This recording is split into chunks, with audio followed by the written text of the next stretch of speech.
What's up guys? KD35 vlog again.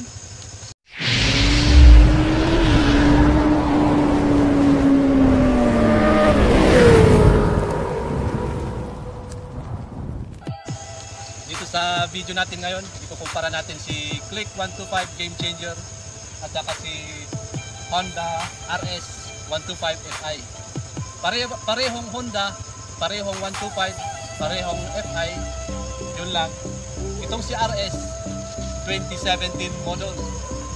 Ito naman si Click 125 2019 model. Tara guys, pakita ko sa inyo kung ano yung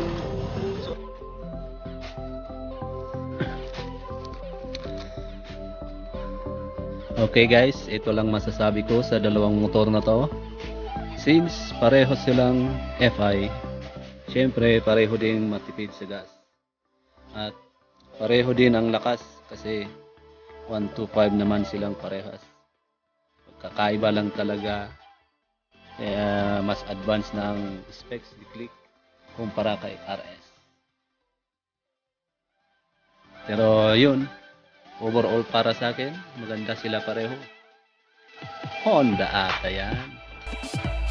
Anyway, tara guys, road test na natin. Let's get started, baby. So ito guys, ikukumpara naman natin yung yung sounds ng andar niya. Ikumpara natin si Honda Click 125 sa RS 125 yung andar niya. Kung sino yung mas pino. Sige. Ito guys.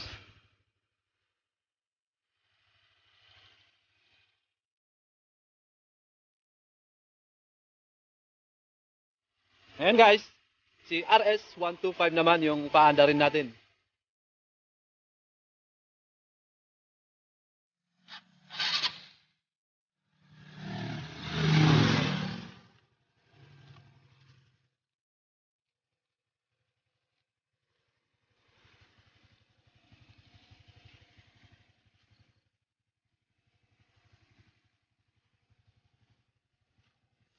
I-try natin ngayon si RS 125 Honda, ay yung RS 125. I-try natin i-road test ngayon. Tara!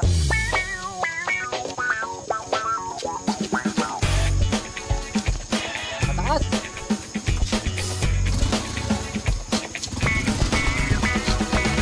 Medyo mataas siya kumpara dun sa video natin. Kumpara dun sa Click 125.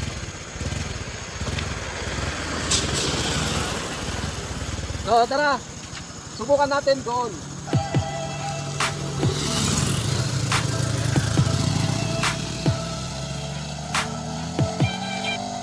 So ito na guys, ang ganda ng hatak. Ayan, segunda tayo. Ayan. Ito na guys, balik na tayo. Ayan, nakatirsira ako.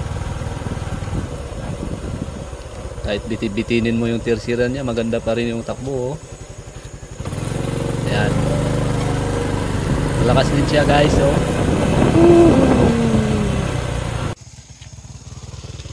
Okay guys, so far so good. Yung takbo niya, okay naman. Pagkakambyo mo ng primera, hatak agad. Pero yun nga, medyo nakakapanibago kasi nasanay ako dun sa Honda Click ko. Tapos dito, di-cambio na. Ayan. Kumpara doon sa Click natin na automatic lang. Okay guys. Ito naman, subukan natin yung Honda Click 125.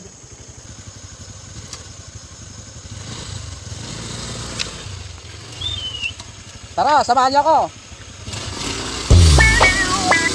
Ayos guys, parehong tahimik yung makina. Yun. Ikot tayo dito guys. Ayan. Balik tayo doon. You know, ang pinagkaiba lang guys wala ka nang dapat apakan na cambio dito kumpara sa RS. Ayos! Okay guys, hanggang dito na lang yung video ko ngayon. Sana nagustuhan nyo itong comparison ko sa dalawang Honda na to. Pasensya na, hindi ako gaanong marunong mag-review sa mga motor-motor, baguhan lang. Kaya kung nagustuhan nyo itong video ko, please paki-subscribe naman yung channel ko, KD35 Vlog. Paki-like and share. At pakipindot na rin yung bell button dyan para ma-update kayo sa mga susunod kong video. Maraming salamat and keep safe.